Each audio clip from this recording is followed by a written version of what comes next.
Los seres humanos hacen su historia, aunque bajo circunstancias influidas por el pasado, señala Karl Marx. Y por eso, aunque el poder quiere que olvidemos nuestra historia, para que no entendamos nuestros orígenes y las causas de lo que nos sucede ahora, aquí en Sincronía apostamos por recordar, por comprender todo aquello que, que al ser humano le incumbe en los diversos ámbitos del conocimiento. Bienvenidos.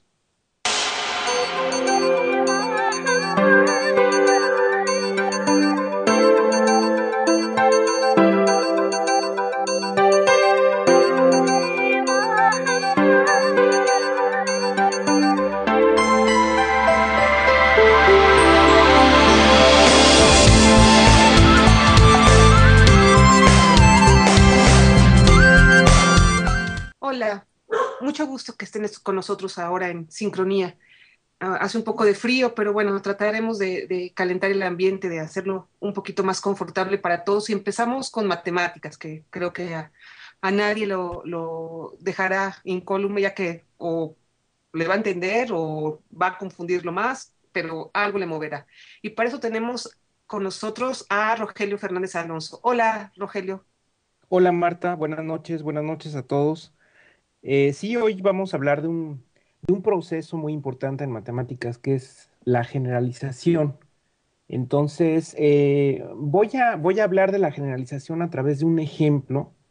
Yo creo que es la mejor forma de explicarlo, de entenderlo, aunque es un proceso que se lleva a cabo en todas las áreas de las matemáticas, es decir, es básico, es esencial. Voy a retomar justamente, porque creo que es más accesible retomar la sesión anterior o la vez anterior, en la que hablé del teorema del hexagrama místico de Pascal. Entonces, para recordarlo rápidamente, a manera de ejemplo de este proceso del que voy a hablar, vamos a ver la primera imagen, que es la misma que había presentado hace una semana, y voy a recordar en qué consiste el teorema, es decir, qué dice ese teorema. Recordemos que un teorema es un hecho matemático que se puede demostrar, y aquí nada más estamos hablando del enunciado del teorema. Entonces, imaginen ustedes una circunferencia. Bueno, ahí ya la estarán viendo en la figura. De hecho, se parte en dos la figura. Cualquiera de las dos opciones ilustra el teorema. Entonces, ahí está una circunferencia. Elijan al azar 6 puntos, cualesquiera. Algo importante de un teorema es que es universal. No importa cómo elijan los puntos, siempre y cuando estén en la circunferencia los 6 puntos. Y los numeran. 1, 2, 3, 4, 5, 6. Después van a unir como si fueran caminando del 1 al 2, del 2 al 3, del 3 al 4, etcétera, etcétera. Entonces forman un hexágono o lo que se llama un hexagrama, que es como la figura de la izquierda, donde se pueden cruzar los lados que están uniendo. ¿Verdad? No se tiene que formar un hexágono y mucho menos se tiene que formar forzosamente un hexágono regular, que es el que conocemos usualmente. Entonces, una vez que ya tienen ese camino trazado, ahora van a fijarse en ciertos pares de segmentos. El 1, 2 se van a fijar en el 1, 2 con el 4, 5, el 2, 3 con el 5, 6 y el 3, 4 con el 6, 1. Esos pares se cortan en determinados puntos, en 3 puntos. Entonces, el teorema lo que dice es que no importa cómo elijan los 6 puntos en la circunferencia, esos puntos donde concurren cada uno de esos 3 pares son colineales, es decir, están sobre una misma recta que está ilustrada en rojo. Tanto la figura de la izquierda como la de la derecha ilustra lo mismo. Entonces es un teorema con cierta complejidad, pero digamos, es como una receta que uno sigue ciertos pasos y el resultado es sorprendente. Es decir, que 3 puntos, no importando cómo elijamos los 6 primeros, los 3 puntos del final siempre van a estar en una recta. Ok, ese es el teorema del hexagrama místico de Pascal. Ahora, ¿cómo se generalizaría este teorema? Bueno, la generalización consiste en, imaginemos a Pascal, que tiene ante sí este teorema ya demostrado. Y entonces Pascal se pregunta, ¿qué pasa si en vez de tomar una circunferencia, en vez de considerar los 6 puntos sobre una circunferencia, los consideramos sobre otro tipo de curva? ¿Qué otro tipo de curva? Pues una parecidona a la circunferencia sería la elipse. Entonces pasamos a la siguiente imagen, a la número 2, y ahí se está ilustrando el mismo teorema, digamos, pero en vez de considerar una circunferencia, se considera una elipse. En la elipse entonces se están igualmente eligiendo al azar los 6 puntos y se hace todo el procedimiento y se tiene como resultado esa concurrencia, esa colinealidad de los 3 puntos en la línea, en una línea que antes pintábamos de rojo. Entonces ahí está ilustrado el proceso de generalización. De una circunferencia pasamos a una elipse. Y en matemáticas, usualmente la generalización continúa, sigue y sigue y sigue. Seguramente Pascal dijo, bueno, si se puede hacer en una elipse y se puede demostrar sobre una elipse y se tiene el mismo resultado de los 3 puntos, ahí en esta figura abajo se ve una línea verde, esa es la línea donde están los 3 puntos que están con las letras M, N, L. Ese es el resultado. Entonces Pascal seguramente dijo, si se puede en una elipse, a lo mejor se puede en cualquier cónica. Recuerden ustedes que una cónica puede ser una elipse, una parábola, una hipérbola. Bueno, resulta que el teorema se vale también para cualquier cónica, es decir, si ustedes ponen una parábola, si ustedes ponen una hipérbola, si eligen los 6 puntos y hacen todo el procedimiento, de todas maneras se vale el resultado. Eso es una generalización. Ahora, pasemos a la tercera figura.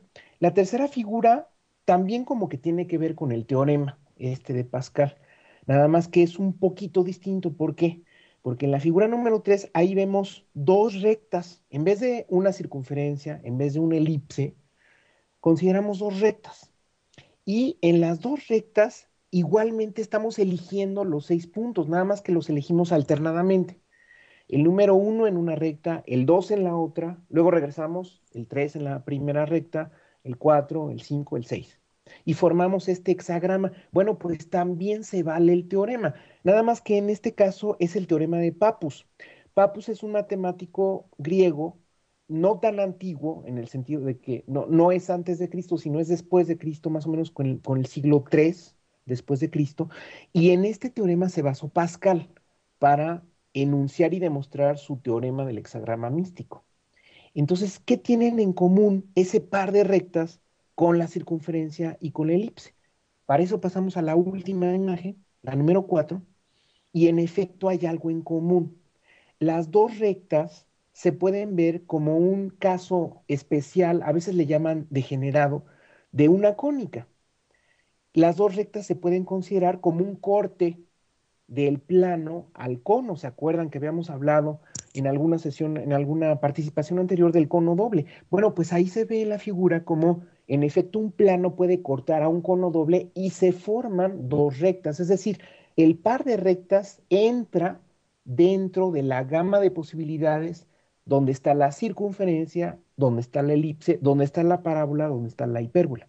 Entonces, todos esos teoremas se engloban en uno más general. Entonces, en eso consiste el proceso de generalización en matemáticas y esto pues es un ejemplo. Rogelio, ¿y este tipo de generalizaciones suele ser muy común? ¿Están buscando siempre los matemáticos llevar a cabo este tipo de generalizaciones? Sí, Marta, se puede decir, bueno, en general el trabajo del matemático consta de varios procesos, pero se puede decir que uno de los procesos más buscados por el matemático de cualquier área es ese, el de preguntarse qué pasa si en vez de tener esta hipótesis tenemos esta otra, algo similar, un poco similar, pero también un poco más general. Entonces, sí, es un proceso muy, muy común y muy buscado por los matemáticos. Y en todas las áreas de las matemáticas, se están haciendo todo el tiempo. Ahorita podemos decir que en este momento diversos matemáticos en todo el mundo es lo que están buscando, encontrar esas generalizaciones, patrones en todo lo que, encontrar esos patrones, esas, todo lo que hay en común entre estas situaciones. Eso es lo que están haciendo. Es a lo que Sí, tiende siempre la matemática. Sí, sí, exactamente. Los matemáticos es algo que buscan mucho. Mira, por ejemplo, hace algunas semanas hablamos de Perelman, el matemático que rechazó el $1.000.000 y que demostró el teorema de Poincaré. Para demostrar el teorema de Poincaré, lo que hizo Perelman fue enunciar y demostrar un teorema más general todavía. Y entonces el teorema de Poincaré vino como un caso particular. Esto nada más te lo digo para decir que en efecto los matemáticos de todas las épocas y de todas las áreas continuamente están buscando esa cuestión de generalizar. Qué emoción, porque ha de ser muy interesante eso de estar buscando, de estar viendo, de estar rompiéndose la cabeza o estar todo el tiempo con un problema o con un ímpetu de encontrar esos patrones, esas generalizaciones y de repente encontrarlo ha de ser una emoción impresionante, ¿no, Rogelio? Sí, porque mira, cuando se generaliza un teorema se paga un precio que es más difícil, ¿no? O sea, no es lo mismo, digamos, el teorema de Pappus se puede demostrar mucho más fácilmente que el teorema de Pascal. ¿Por qué? Porque el teorema de Pascal abarca más situaciones y por eso entonces es más difícil demostrarlo. Entonces, aunque se busca generalizar, de todas maneras es un reto, ¿no? Siempre es un reto. Entonces, eso es parte del trabajo matemático. Yo estaba leyendo un libro que se llama Estructuras Mentales, la teoría de las inteligencias múltiples, y habla específicamente de la lógico-matemática, que es la que estamos más acostumbrados. Pero dice que los matemáticos, en realidad, esta inteligencia lógico-matemática, más que cuentas, más que toda esta situación, tienen eso de encontrar patrones y encuentran patrones donde con una facilidad asombrosa, donde otras personas que quizá no la tengan tan desarrollada o muchísimo menos que la de los grandes matemáticos o de la gente dedicada a la matemática, es eso, encontrar patrones y ahora me lo confirmas, generalizaciones. Eso es muy interesante y se conjuga mucho con otra inteligencia que es la espacial, que también tiene mucho que ver con ingenieros, con arquitectos y que también tienen mucho eso en común, encontrar patrones y qué manera tan interesante de hacerme recordar esto con este libro, Rogelio. Sí, así es. Eso de encontrar patrones precisamente es como andar de cacería, Ajá. buscar relaciones, buscar situaciones similares y eso es muy, muy general. Los patrones pueden ser geométricos o pueden ser Así algebraicos. es, Sí. así es. Ay, pues muchas gracias, Rogelio, por abrirnos este ámbito de conocimiento más y pues hasta la próxima. Buenas noches. Gracias, Marta. Buenas noches. Y bueno, continuamos con música. Adelante. You know, it's interesting. This song seems to be real. Tenemos con nosotros a Rogelio Fernández Alonso. Hola, Rogelio. Hola, Marta. Buenas noches a todos. Sí, hoy vamos a hablar de un proceso muy importante en matemáticas que es la generalización.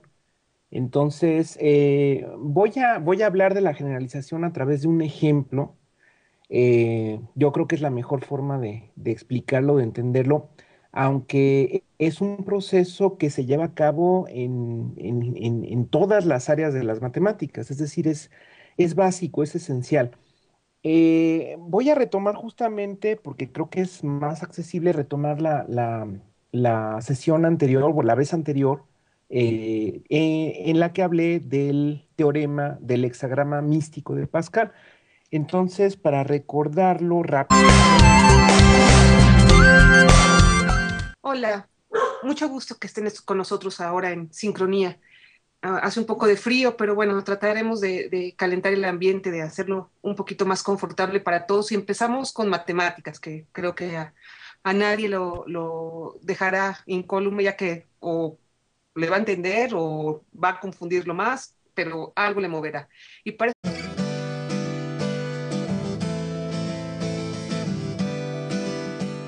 los seres humanos hacen su historia, aunque bajo circunstancias influidas por el pasado, señala Karl Marx. Y por eso, aunque el poder quiere que olvidemos nuestra historia, para que no entendamos nuestros orígenes y las causas de lo que nos sucede ahora, aquí en Sincronía apostamos por recordar, por comprender todo aquello que al ser humano le incumbe en los diversos ámbitos del conocimiento. Bienvenidos.